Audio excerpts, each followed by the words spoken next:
Hello, and welcome to another episode of Empowered Divorce Decisions, where we share information and resources to help you feel empowered to make those critical decisions in your divorce and move forward to your next chapter with confidence.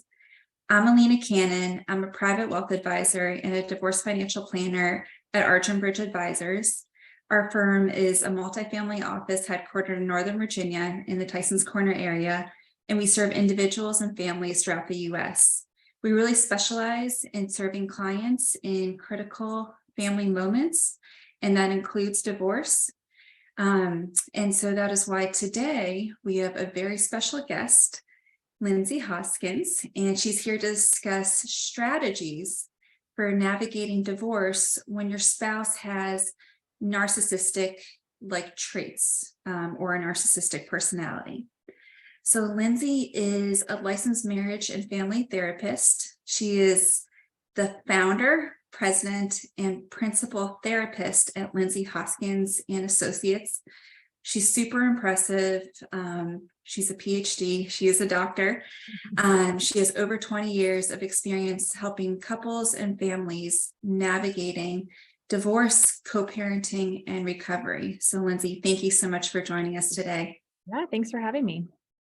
So just to kick us off, can we begin by really diving into really trying to understand what exactly is a narcissist versus like what are narcissistic traits and relationship dynamics, and how those can be essentially shown, especially during divorce. Can you elaborate a little bit on this? Sure. Yeah. So narcissistic personality disorder is a diagnosis. It's, a pretty significant mental health diagnosis. True narcissism, like diagnosable narcissism, is not nearly as common as, sort of individuals with narcissistic tendencies or traits, which, can be sort of easy to find in some people, right? So like all personality disorders, narcissistic tendencies exist on a spectrum. And if you really look at the diagnostic criteria for narcissism, all of us have at some time some of those traits, right? So something like being selfish. We all have moments where we're selfish, right? A true narcissist is going to sort of lead with selfishness. They tend to be quite arrogant, self-centered, sort of thinking in their own self-interest. And the thing that stands out to me most about the way narcissists interact in relationships is that they really lack empathy and consideration. So the ability to sort of imagine another person's experience, convey caring about another person's feelings, that is really, really challenging for narcissists. So if you're in a relationship with one, what often happens is that narcissists sort of hide that part of themselves early on in a relationship. They're really great at putting on a mask. They kind of hook you in by behaving in a way that's really positive and, they're fun to be around and they care a lot, and they do what's called love bombing, right? Where they're just sort of overwhelming you with generosity and consideration. And this is how they sort of like get you to attach to them, right? And then once they've got you, they flip the script a bit, right? Or a lot. And so they will not be so generous and loving. They will not care so much about what you need or how you feel in a situation. They come across as sort of cocky and self-aggrandizing, patronizing, very demanding. And then often we get into this cycle of sort of narcissistic abuse where they will alternate between those two patterns of behavior, right? So they'll get into the negative behavior, and right when you just can't take it anymore, all of a sudden they become Prince Charming again. Or Princess Charming. It's certainly not limited to men. Women can be narcissists as well. That's true. Sorry. We've just seen it on both sides, working with both male and female clients. We've seen their ex-spouses exhibit some of those like tendencies, some of those traits during divorce, because during divorce, it's a very emotional time. It causes people to be in a very emotional state, and it usually brings out the worst. Sometimes, it's like the best people, but at the worst time, right? That's a great way to put it. So when someone may find themselves in a divorce, either divorcing, they may have been blindsided a little bit to the love bombing. And, now they understand the true colors of the person that they are married to, and they're facing the divorce path. And they're looking at divorce either with a true narcissist or somebody that is exemplifying some of these narcissistic like traits during the divorce process. Can you share a little bit on just like strategies to like maintain sanity when going through the divorce process? Like what can somebody do on their own? How can they use therapy? How can they really like leverage tools, resources to navigate the divorce process with some sanity? Definitely. So I think having a good therapist who sort of understands narcissism and the narcissistic abuse cycle is really important, because one of the things that is really challenging about being in any sort of relationship with a narcissist is that it causes us to question our own sanity, right? So like the gaslighting by definition is when someone reacts to you in a way that makes you question your own reality, right? So if you're in a close relationship, even going through a divorce and trying to get out of a relationship with a narcissist, there is this tendency to really go, is that what happened? Is my memory real, or is the way they're saying what really happened? And it can be very confusing, right? And that's kind of part of what they're trying to accomplish, right? They want to keep you confused and, kind of off your best balance, right? So having a therapist who can really be like a sort of sanity check for you and say like, that's not how relationships are supposed to work. That wasn't healthy or loving, or, that reaction was out of proportion to what was being said, or, somebody who can just help you remember that your experience is real and you're not crazy, right? I think the other way that I like to be helpful to my individual clients who are coming out of a relationship like this is by really helping them strategize how to respond to the ex-partner, right? So a lot of people kind of get into these patterns where, the narcissist becomes successful in pushing their buttons, right? And the longer you know this person, the better they get at knowing how to get a reaction out of you, right? So part of finding peace and getting to a healthy place in the divorce is really learning not to react. And that has so much to do with just how you bring yourself to those conversations. So one example is really trying to stay calm and cool in all of your interactions, no matter what they say, just to, take a deep breath before you respond, keep your voice nice and even, don't engage in sort of name calling or tit for tat arguments. That's just kind of giving the ex partner what they want in that dynamic. So really try hard to avoid that. Sticking to facts and logistics, not getting into big emotional conversations, really trying to keep it simple and straightforward. There is a really great online resource called the High Conflict Institute that I recommend a lot to people in this situation, and they recommend an acronym to remember when you're in a conversation with someone like this, and it's BIF, B-I-F. And that means keeping your conversation or your communication brief, informative, friendly, and firm.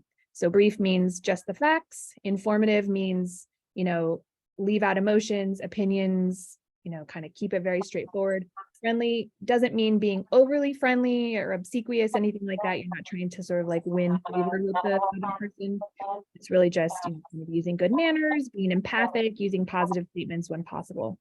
And then firm, not harsh, but firm, making boundaries and expectations clear, to kind of letting them know what you expect in return for the conversation in the communication. So an example of a BIF email, let's imagine that, your ex-partner has let you know that the plans that they had with your kids for the weekend are changing, and, you're responding to that. You would say something like, hi, thanks so much for letting me know about the change in your plans for next weekend. Since you're going to pick our daughter up from school on Friday, I'll make sure she has everything she needs in her overnight bag for the time at your house. Please let me know by Thursday at 8 if there's anything specific that you need, like a swimsuit, and I'll make sure that it's in her bag. Thanks again. I'll see you on Sunday at pickup, right? So you're not saying, I can't believe you're changing the plans again. You're not saying, you never have all the things you need for her. You're just sort of doing what you need to do to make sure that your kids' needs are met and keeping it brief and unemotional with the ex. So those are examples, I think, of how a therapist can really be helpful in the interaction piece. Absolutely. And I was just smiling a little bit when you mentioned Biff, because I am a big I'm a big fan, big proponent of the BIF method, not only for divorce, for co-parenting. It's helpful for really almost all relationships. I agree. With siblings, with parents, with friends, in the professional setting as well. But you mentioned actually a BIF-like response to really handling children's schedules. So I wanted to dive into that a little bit more, because some of us, some people watching, they may be dealing with divorce, the divorce process with somebody with narcissistic traits. But if they have children with that spouse, then they're going to have to continue dealing with that personality for potentially a very long period of time, probably for the remainder of their lives. So can you just shed a little bit more color, dive a little bit deeper? I know you mentioned the BIF approach, which I completely agree is very effective, but just a little bit more strategies on really co-parenting beyond like the BIF method, with essentially an ex-spouse at this point that you share children with, that has these narcissistic-like traits. Yeah, for sure. So, co-parenting is challenging under the best of circumstances, right? Because you get divorced, things, change in both households. There's lots of collaboration and, communication, compromise is necessary in order for co-parenting to be successful. And those are things that are really hard for someone with narcissistic tendencies, right? So you can be giving 110% of your effort to co-parent successfully, and it can still be a spectacular failure because the other person is just not equipped to do what is needed for that. So one of the things that we often think about is an approach that's more parallel parenting instead of co-parenting, right? So in co-parenting, we might say, okay, let's come up with a list of rules that apply in both households, right? So that our kids have the same bedtime, whether they're with mom or with dad, or so that, there's the same amount of screen time allowed, things like that. Someone with really strong tendencies toward narcissism is probably not going to want to participate in that, right? So just to preserve your own mental health, it's often kind of in your best interest to let go of that expectation that you're ever going to come up with, a set of rules that applies in both houses, and just do what you need to do to be successful and have your kids be healthy in your household, and let go a little bit of the need to sort of know what's going on or make it the same between the two households, right? This still can include clear, firm boundaries and communication, but it's just not an expectation as much of mutuality from the other partner. Another thing that can be really helpful is to work on avoiding kind of being in the same place at the same time if you can't do that in a way that's healthy for your kids. So a parent-teacher conference is a good example. If you're going to show up at the parent-teacher conference and it's going to be explosive and combative and negative, it's probably better to either take turns going to parent-teacher conferences or schedule, 2 conferences instead of 1 if the teacher and the school will allow that. Same thing with something like birthday parties, anything where, you might end up being in the same place. You both might want to be at an event. Really think carefully about whether that's what's in your best interest and whether that's what's in your kid's best interest. And sometimes the answer just has to be no. Absolutely. Yeah. And correct me if I'm wrong, but I understand. So you and the other therapists at your firm, you offer both 1-to-1 therapy counseling, and you offer 2-to-1 co-parenting counseling. So, individuals could either work with you directly or one of the other therapists directly, or if anybody's interested, you could offer co-parenting services to get like the 2 parents on the same page. Absolutely. Yep. We do a lot of that. And, both kinds of work are really important and helpful. I think, best case scenario, if things aren't going well, getting both partners in the same room with a therapist can be really, really helpful. So we prefer that if it's possible. But when, there's a participant or someone who's not interested in participating in that, we would still love to support, one individual on their own, and there's still progress that can be made there. Awesome. Well, thank you so much, Lindsey, for really sharing your expertise and shedding light on strategies to help navigate a divorce with a spouse with narcissistic-like traits and personalities. So if folks want to reach out to you and get more information, they can go on to your website, lindseyhoskins.com. And that concludes this episode of Empowered Divorce Decisions. Thank you for watching. Feel free to reach out to Lindsey via her website or myself if you have any further questions, and stay tuned for the next episode. Thank you. Thanks, Elina.